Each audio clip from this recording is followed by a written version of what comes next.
What's going on, guys? Welcome back to WWE Network and Show, where I, Graham Jason Matthews, break down all the original content I watch on the WWE Network, as well as on Vice, as today we're talking episode 2 of season 2 of Dark Side of the Ring, entitled The Life and Crimes of New Jack. So if you watched the Benoit one, which if you haven't already, what the hell are you doing? The whole thing is available right now on YouTube, Vice.com. It's one of the best documentaries I've ever seen. There is no way to properly follow that Benoit documentary. First of all, they released a full schedule not too long ago. So if you want to see all the episodes that are airing on Tuesday nights on Vice, I know I'm a little late with this review. I'm a little backed up with all the content I'm trying to put out on the channel right now. This is an episode you should check out, though. It's not quite the Benoit documentary, but it's so vastly different. And that's why I enjoyed it and appreciated it for what it was. It wasn't one of the better ones, I will say that. A lot of crazy batshit crazy stories here. But in a different way from the other episodes from Season 1 and even the Benoit doc. So we'll go through it here. They feature a lot of talking heads, including Jim Cornette. I mean, how can you do a documentary on New Jack without Jim Cornette? The guy was in charge. He was running Smoky Mountain Wrestling back then, which New Jack was a part of before he joined ECW. They talked to the Sandman. They talked to Tiny the Terrible, a famous midget wrestler, little person wrestler, who has a very close connection with New Jack, especially when it came to the mass transit incident back in '96, which I'll get to, of course. Jericho serves as the narrator. They talked to a lot of different people, D'Lo Brown being another person, and obviously New Jack himself. I'm not sure why they didn't get Mustafa Saeed as Gangsta's tag team partner for this. I assume they're not on good terms anymore. I don't think they mentioned that in this documentary. If there was any one question I had about this doc, it would have been what happened to Mustafa and New Jack. Because I know they teamed together for a while, obviously, as the Gangstas in Smoky Mountain, ECW. They broke up after that, but I don't think they've reunited since. I think they were a part of the ECW One Night Only, not the WWE One Night Stand show, but rather the TNA ECW Hardcore Reunion show, which was shit, by the way. WWE did it far better in 2005 with their One Night Stand show, which unfortunately he was not a part of. But I think they did that show together. Other than that, and that was 10 years ago, they haven't done anything together since. So, again, I'm not really sure what the story was there. But otherwise, I thought this covered pretty much everything that New Jack is infamous for. Not famous for, infamous for. Which is really why it was so enlightening and scary and disturbing. Might be the best way to sum this documentary up in just one word: disturbing. So Sandman said about New Jack, the guy will kill you if you mess with him. If you cross this guy, he will literally kill you. And I don't want to find out myself. New Jack said that he learned wrestling he was trained by Ray Candy, and that he got his name from the movie New Jack City. He was sitting there in the theater watching the movie and thought to himself, hey, I could hear a crowd, I could visualize a crowd chanting, New Jack, New Jack. And that's where he got the New Jack name from. And his real name is Jerome Young, which I don't think they even bring up until the very end, because they're talking about how, who's the real Jerome Young? And no one really knows, because the only person that people really know when it comes to New Jack is New Jack. I don't even really think at this point Jerome Young exists, is what a lot of people say. So anyway, Cornette talks about bringing him into Smoky Mountain Wrestling. He thought he needed a believable heel on his roster. And New Jack was that, times 10. The guy could cut a great promo. And, personally, again, I didn't grow up in the ECW New Jack era. So I'm obviously the wrong person to, talk about this type of thing. But I've never really been the biggest New Jack fan. Going back and watching and reviewing old ECW pay-per-views, the whole New Jack thing I didn't quite get it. I've never really been the biggest New Jack fan. I didn't really get the appeal. I mean, I can understand it to an extent. For me, it's not my cup of tea, whatever. But he did cut a great promo, though. If you watch any of his promos from back then, the ECW stint that he had, the guy was a tremendous talker. I don't think there's any doubt about that. And he also could draw great heat, too. There was also no doubt about that as well. But the reason why he could draw great heat was because he involved a lot of racial stuff. Because when he was doing a lot of these shows for Smoky Mountain, it was predominantly like a white audience, like the Southern audience at that time. They didn't really didn't really know that it wasn't real. They kind of treated it as if it was real. That could be really, really hostile. And his whole goal with these promos was to piss the white people off. And he did that in spades. The guy did it to a great extent. In one of his promos, I thought this was, this is really the bare minimum here. But in one of his promos while he was in Smoky Mountain, he said, he told O.J. Simpson, who that was around the time that he got away with the whole murders, and he absolutely did it, of course. He said, "Keep up the good work." Like, that's insane to me. That's absolutely crazy. But again, that's merely the bottom of the barrel when it comes to New Jack and shit that he did, especially the stuff that they covered on this episode. So he paired up soon after with Mustafa Saeed, who was, a good wrestler, but the guy couldn't talk for shit, so it was a good pairing. Cornette came up with the name The Gangstas. New Jack just wanted it to be Gangstas, not The Gangstas, but obviously The Gangstas was what they were called. D'Lo Brown, I never knew this. I'm probably one of the only people to not know this because I'm not super into ECW and Smoky Mountain and stuff like that. I never knew that D'Lo Brown was the head of the security for the Gangstas. I never knew that he was their bump guy. I never knew that. I only really knew D'Lo Brown as getting started in WWE as a member of the Nation of Domination, that whole thing and whatever else. Not as a member of the Gangstas. I never knew that. I thought that was crazy. New Jack shares a story about how Mustafa used to smoke pencil shavings. How fucking gross is that? That's disgusting. But that's what he used to do. He used to smoke pencil shavings. He would try to get New Jack to do it. He would try to get D'Lo to do it. And they're like, "Nah, fam, I'm good. I'm all set." And he was like, "All right, suit yourself." And they were trying to tell him, "Listen, this shit will catch up to you at some point." Whether it did or not, I have no idea. But they do share a story about how Mustafa got arrested. I don't know if it was for that or something else, but he ended up getting arrested not long after that. And New Jack also shares a lot of stories. He is pretty much the...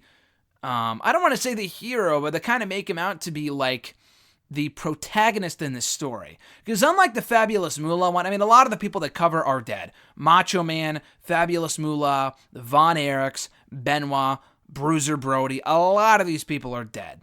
So they're not here to speak for themselves, but because New Jack was the sole story on this documentary, you didn't hear from Vic Grimes, or you didn't hear from, the family, I'll talk about it later, the mass transit family and people like that. You didn't really hear too much about the people that he affected and that he targeted. It was, I think, the only person to really speak out against New Jack and really kind of condemn him for his crimes was Tiny the Terrible. And I kind of feel bad for him because I feel like he might have a fucking target on his back now if we're talking shit about New Jack, but... the guy's I don't know if he's still doing as many shows in 2020, but the guy was a psycho up until like the early 2000s, and I do not blame any company for not bringing him in because he absolutely should have not been brought in because the guy was a major liability and he was just a lawsuit waiting to happen. And that happened many, many times, even while he was with ECW and beyond that. So anyway, as I was saying, there was one story from New Jack where he hung a baby doll. He put a noose around a baby doll's neck, and he brought it to the ring with him, obviously drawing great heat. While they were in Smoky Mountain Wrestling, the Gangstas, they feuded with the Rock and Roll Express, a pairing I never knew happened until I heard it talked about here. And they did an angle during one of their matches where they isolated Ricky Morton, and they mirrored the beatdown of Rodney King, which was a big thing at that point. They did the same thing. They beat down Ricky Morton with nightsticks, this whole thing. It was a big, obviously huge incident back at that point. And they tried to kind of mirror it, replicate it, whatever, to great heat, of course. The police had to escort the Gangstas out of the building and out of town because of that one little angle that drew such great heat, which they probably shouldn't have cleared. But they did anyway, and it led to this massive amount of heat, like probably an unhealthy amount of heat. The NACP were kind of monitoring, I believe, the television at that time, told New Jack that they didn't really like what he was doing on ECW TV, or rather not ECW TV, on Smoky Mountain Wrestling TV. He said, "Go fuck off, whatever, I don't care." So from that point forward, Jim Cornette actually had to put a disclaimer at the bottom of the screen saying that their views did not, or rather New Jack's views, did not represent the views of Smoky Mountain Wrestling, which I thought was funny. He was asked flat out by the producer, "Did you have fun at Smoky Mountain Wrestling?" And he said, "No, I did not have fun because it's not fun being called the N-word." They got called a lot of racial slurs while they were in Smoky Mountain Wrestling. But part of that was because it was part of their gimmick.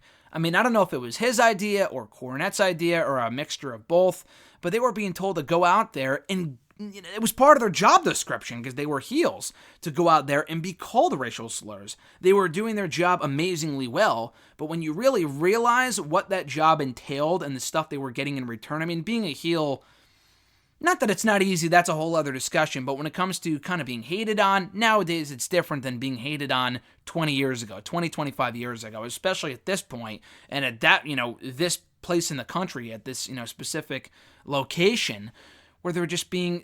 D'Lo Brown even said it on this doc where he's like, they would throw in the N-word like the word hello. That is crazy. That is absolutely nuts.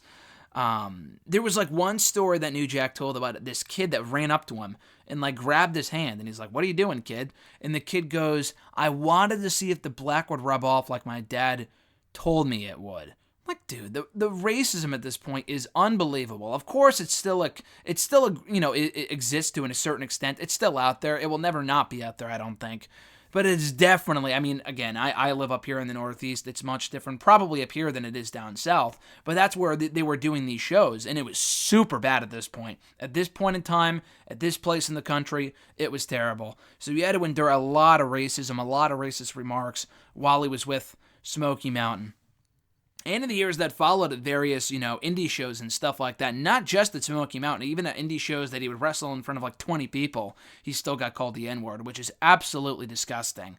I mean, New Jack is a piece of shit, let's face it. A lot of the stuff that he did, the guy's a piece of shit for, but throwing the N-word around like it's nothing, not him, but rather the people that were doing it at that point, is also inexcusable, at least in my book.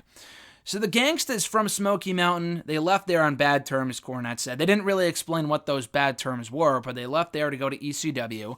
Cornette agreed, though, although they left on bad terms, they really did all that they could there. So it was probably for the best. New Jack thought he was a great fit. The Gangstas were a great fit in ECW. Sandman was the first one to greet New Jack into ECW. And New Jack told him, "If you fuck with me, I will kill you," or whatever. And Sandman was like, all right, fine. And then they've been cool ever since. But in ECW, he was allowed to be as violent as possible. New Jack brings up his family life, and again, this is crazy, that his dad, hated his wife, hated his mom, hated New Jack's mom. He would literally abuse, not just abuse, a couple slaps or whatever, which, again, should not be taken lightly. I'm talking, according to New Jack anyway, this guy stabbed his wife, New Jack's mom, 5 times when the kid was 4, 5, 6 years old. Stabbed her 5 times. And then they talk about how that didn't kill her. He stabbed her in a way where it didn't kill her. She tried to leave him, and he shot her in the back of the leg. That is unbelievable. And he kind of blames that for the reason why he's so crazy. A therapist would tell him that the guy was insane. I think it's a bit of a scapegoat. Obviously, that was part of it. The drugs also played a factor. All the injuries that he's endured, just being a flat-out psycho. But yeah, I mean, I'm sure the family life definitely played a big factor in that, but, you can't it was my family life, that's why I'm crazy. You can't use that as an excuse. At the end of the day, you're responsible for your own actions, regardless of what they are, and what your background is. Although, absolutely, I agree, that definitely played a factor, I'm sure. So then they transition into the mass transit incident from ECW November of 1996, the Eric Koulos incident. Now, I remember reading about this. Again, I'm not a big ECW guy, but I remember reading about this in the Rise and Fall of ECW book. And I read that back in the summer of 2011. It's a great book. I recommend it to anyone. The WCW one is great too, The Death of WCW or whatever. The Rise and Fall of ECW is another great book that you should absolutely read. It's fascinating, but obviously they get into, you can't talk about ECW without mentioning the mass transit incident involving New Jack from November of 1996.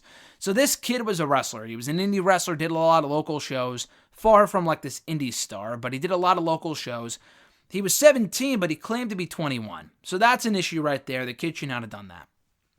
So what happened was, how he got kind of famous in his local area, wherever he lived, he would wrestle these two little people, wrestlers, midget wrestlers, whatever you want to call them, Tiny the Terrible and his brother. And, they did some shows. He got some notoriety from that. Paul Heyman heard about that. the Tiny the Terrible was also on Jerry Springer, so he kind of got notoriety from that as well. Paul Heyman hears about them. He brings them in. He invites them to an ECW show in Massachusetts to either watch the show, work a match, whatever. So what happened was that Axel Rotten was supposed to team with Devon Dudley against the Gangstas. Axel Rotten had to miss the show due to a family emergency. So Heyman plugs Koulos into that spot. He was just supposed to go in there, not work a real match, just get beat up by New Jack for 7 minutes. I don't want to say it's easy peasy, but it's like, all right, you don't have to do anything. Just go in there, get your ass kicked. And the kid agreed. It wasn't like he was forced. He wanted to do it. And again, he lied about his age, too. He was only 17. He claimed to be 21. That's a pretty big difference there. It's not like he's 20. He turns 21 in a couple months. 4 years is a big difference, especially when it comes to shit like this. So Koulos, not to paint him out to be a saint here, but he's kind of in the fault as well. First of all, lying about his age. Second of all, for going into business for himself by kind of...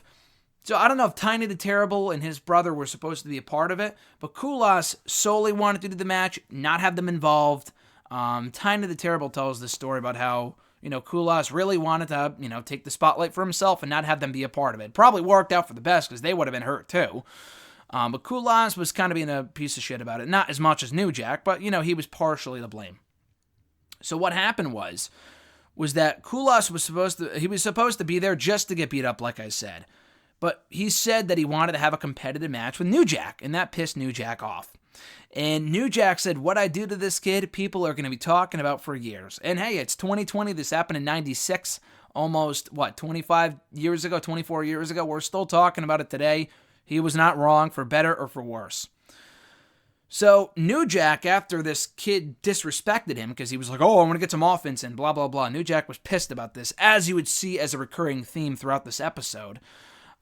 New Jack got pissed. He didn't want to kill him, but he wanted him close to death. And New Jack is so amazingly honest about everything that happened. He even admits later on with the whole Vic Grimes thing, he wanted to kill him.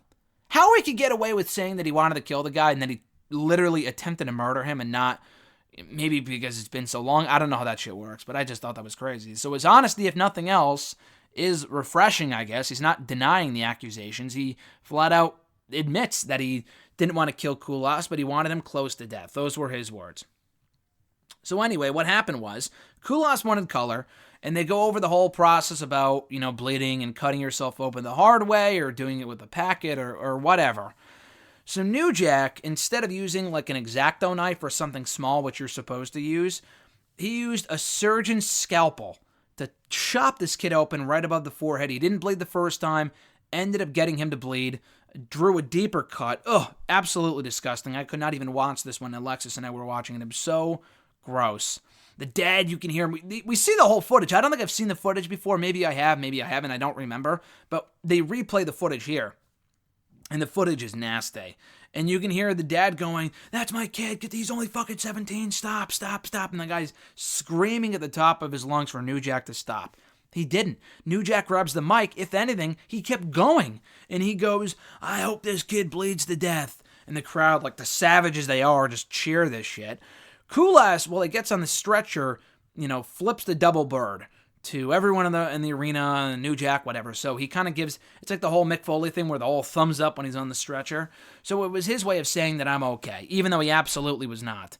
The dad gets backstage. New Jack nearly kills this guy after he calls him the N-word multiple times because he's pissed about his kid. Should he have used the N-word because he's pissed about his kid? I mean, New Jack's a piece of shit, but should this guy have called him the N-word? Absolutely not. And it was because of that and the witnesses that heard that, Paul Heyman, Tiny the Terrible, New Jack himself, that led to him getting away with what he did here. He probably would have been in prison for 5 to 10 years. That was the whole thing. He took a plea. He took a plea to go to jail because he was gonna, he did it. He admitted to it. But his attorney was like, oh, I could see if I can get you off. And Tiny the Terrible actually worked with New Jack and kind of went to bat for him. Because what happened was, Tiny the Terrible had gotten into a fight, almost gotten into a fight with Koulos' dad, who was there, and, they drove together, and the dad didn't want to drive him back. And Tiny the Terrible's like, you absolutely will drive me back. Like, I didn't do anything wrong. I had nothing to do with this. Like, I need a ride home, blah, blah, blah. So he rides in the back when they drive Eric to the hospital to get 50 stitches and suffered permanent damage as a result of the cut here. disgusting. And he's like interviewed and the news picked it up. It was this whole big ordeal. So again, the company, or rather the family, sued New Jack. I don't think they sued ECW, but they sued New Jack. And New Jack was probably, again, going to take the play. But the attorney said, listen, I'll get you off. You'll be fine. Anyway, so what happened was that they were telling the whole story about what happened. Heyman's on trial. Of course, they couldn't use Heyman for this documentary because he currently works in WWE.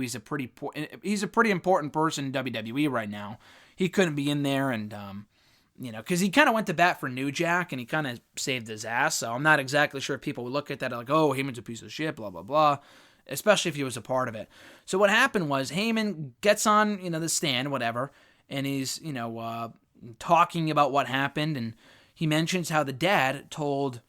He said to New Jack, he called him the N-word. And he actually said the N-word out loud to the judge, just so everyone knew what he was talking about. New Jack specifically remembers that there was, on the jury, I think there was 5 women and 1, black juror or whatever. And he was half asleep, and New Jack's like, you better wake your ass up, because I want to get out of here, I want to be innocent, or whatever, which I thought was... The way he recounts these stories are funny, even though the actual content of the stories is absolutely disturbing, horrific, inexcusable, disgusting, whatever. Every possible, adjective in the book for disgusting, disturbing, New Jack fits that to a T. And that's exactly what this story was. So as a result of that kind of turned the favor in New Jack's favor, kind of turned the tide in New Jack's favor in the sense that they realized, okay, the dad's a piece of shit, and they got away with it. He was innocent. It was determined that he was innocent and he got away with it. The family tried to sue again after that, but it didn't even really matter after Eric actually passed away in 2002 from complications of gastric bypass surgery.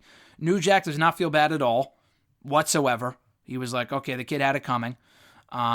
Just crazy. And he denies that he had anything to do with his death, and, it had completely to do with the complications of the gastric bypass surgery, which I do believe. I don't really believe that the whole incident in 96 had anything to do with it. But it does make New Jack a piece of shit nonetheless. So we go to his next little story here involving Vic Grimes, who, before the match, I don't know what promotion this was for, but they went over a spot in the match where they were going to do a dive off this massive, massive ledge, whatever. It was going to be this huge bump. Come the exact moment of the spot, Vic Grimes gets cold feet, and he's like, oh, I don't want to do it. New Jack gets pissed. He's one of those people where it's like, okay, if you commit to something, you better fucking do it, or I'm going to make you do it. So we made him do it. He went off with them. So, again, Vic Grimes probably shouldn't have agreed to it, and if he didn't actually want to do it. And again, he got cold feet, I understand that, and New Jack should have understood that as well. They're kind of both at fault, but definitely New Jack more here than Vic Grimes. I feel for Vic Grimes. And New Jack tells the entire story. So as a result of just shoving off Vic Grimes, and he was the one who went through with the spot, even though Vic Grimes didn't want anything to do with it, he landed on New Jack's head, which fractured his skull. Vic Grimes is a big dude, apparently. Landed right on his skull. He gets headaches to this day. He's blind in one eye. He gets, concussion, stuff like that, whatever. So he's had major complications of him fracturing his skull to this day, which is nuts. They had a rematch a year later, and XPW was the name of this promotion. Completely different promotion, I believe. Grimes apologized to him that night beforehand, but New Jack said it was too late. You never reached out to me after you injured me the first time. It was your fucking fault. Whatever, I don't care. They go ahead with the match. It's a scaffold match, which is, I think, one of the dumbest stipulations ever. But I don't know if they're still doing them today, but it's one of the dumber stipulations I've ever seen. They do it. They get up top. New Jack has a taser. Tase the shit out of Vic Grimes to the point where he can't feel his legs. And he tells New Jack such. He tells him, listen, I can't feel my legs. And he's like, listen, you're not going to need them. Bombs away. Throws him off. They showed the footage of this. It's insane how this guy did not die. Cornette says that. D'Lo Brown says that. He's like, it's unbelievable that this guy did not die. The only real thing that he suffered was a dislocated ankle. He goes through the table, falls on the ropes, and that was really what broke his fall, because if he fell to the floor, he would have died. And that was the whole intent. New Jack even says that here. He said, I was trying to kill the guy. I was aiming for the floor. I missed. And he regrets missing that spot. I mean, again, the fact he did it at all is crazy. To go on here and say that he was actually trying to kill the guy is unbelievable. Would he have gotten away with murder? He might have, because it's a wrestling match, and they could always say, oh, it was discussed beforehand, he missed or whatever. I have no idea, but this shit was disgusting. There was yet another incident in 2003 where he faced a guy named Gypsy Joe, who actually passed away legitimately a couple of years ago. The guy was 73 when they faced off in 03, okay? His whole gimmick was that the guy did not sell. So he got pissed when he didn't sell his moves. But he also got pissed beforehand when Gypsy went up to him and said, hey, follow my lead. Jack does not follow anyone's lead. So he goes out there, beats the shit out of him. The fans, and there's like probably 20 people there, which makes it even worse. They're calling New Jack the N-word again, and that angers him even more. So he takes out all of his anger on Gypsy Joe, just, again, legitimately beats the shit out of him, takes a baseball bat. It's disgusting. Again, the footage is really, really hard to watch. Unsurprisingly, WWE wanted nothing to do with New Jack. They never wanted to touch the guy. I think they did bring him in. I had read or heard somewhere for a WWE tryout in 2005. I don't know if that would have been before or after One Night Stand. And I know there were a lot of rumors whether he was involved in the whole Carlito, John Cena angle in late 04, whether he was the one who stabbed Cena. I don't think that was ever confirmed, but they definitely did bring him in for a tryout in 05. Nothing came of it, of course, and thankfully so, because it would have been he would have been gone within a year. I can guarantee you he would have been gone almost immediately. And it's not that he was a bad wrestler. Again, the guy's a great talker, but he's such a liability when it comes to this type of stuff. All it would have taken was him getting pissed once. And you could have killed a fan, a fellow wrestler. It would have been a major story for WWE. And that would have been right before the whole Benoit stuff. So they definitely dodged the bullet by not bringing him in. Maybe for the One Night Stand show, they should have brought him in and the Gangstas, whatever. They didn't. That would have been nice. But other than that, they dodged the bullet by not, bringing him in. We hear from MWW, who I believe is either a friend of his or they room together. I guess they room together or live together. He praises New Jack as a good guy. He's a great comedian, really funny. He's a great cook. Can make some mean spaghetti, he says. I want some New Jack mean spaghetti after hearing him say this. And yet we have another story when he faced Hunter Red, probably in 04, I want to say.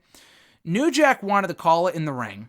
Red got pissed about that. He thought that was ridiculous. And because Hunter Red got pissed, New Jack got pissed. Following the trend here, Jack admits that, he was drinking a lot, doing a lot of coke, all this other stuff. He was smoking coke the day of this show. He had a Wolverine claw on him or in his pocket or whatever. One of the blades broke off, and he started stabbing him because he hit him like legit right in the nose. He hit New Jack for real right in the nose, and that pissed New Jack the fuck off. So he legit stabbed the guy. The news said 16 times. He corrects it and said it was 9 times. He counted. That's unbelievable. The cops get called, and the cops, one of the cops asked him, why do you hate white people? Which MWW thought was completely inappropriate, and it is. But the incident itself is unbelievable. You should never be stabbing someone. Needless to say, So he goes to jail. He would have been in jail for a while. Hunter Red comes in and goes, listen, I'll drop the charges if we go work a show together and make a lot of money off of this. What an idiot. What a moron. And that is such a wrestling thing to happen. I can't say I'm surprised. Of course, New Jack goes along with it. It's like, oh yeah, absolutely.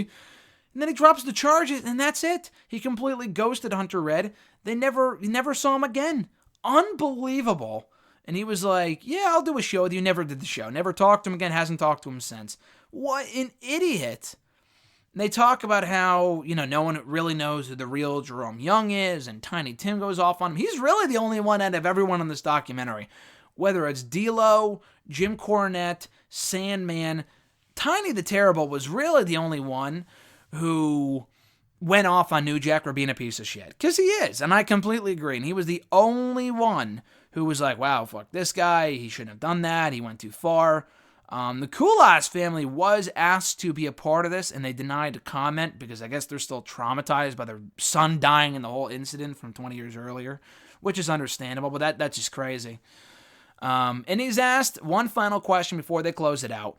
If there was ever a movie made on you, New Jack, what would be the closing image? And he just burst out laughing, saying it would be me in a wheelchair, snorting coke, laughing, going, fuck you bitches, or something about bitches and them flipping it off. And they actually show someone reenacting this, as they do on this show.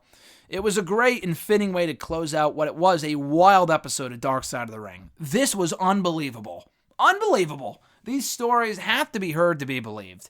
And especially for someone like Alexis, who I watch all these episodes with, who has no idea who New Jack is or is barely familiar with ECW. She was also in shock after watching this. It's disturbing. It is funny to hear him tell the stories. The actual content of said stories is, again, disturbing. So watch at your own risk. But I thought this was a great way to follow that Benoit doc, because it has nothing to do with, like, oh, the whole, this person died or whatever. The guy's here to tell his own story. I don't know if anyone, I'm trying to think of all the people that they focused on for episodes 1 through 6 in season 1. Did they have them there? Bruiser Brody, no. Moolah, no. The Von Erichs, no. Macho Man Elizabeth, neither of them, no, because they're all dead. Who else did they do an episode on? Oh, Gino Hernandez, no, because he died.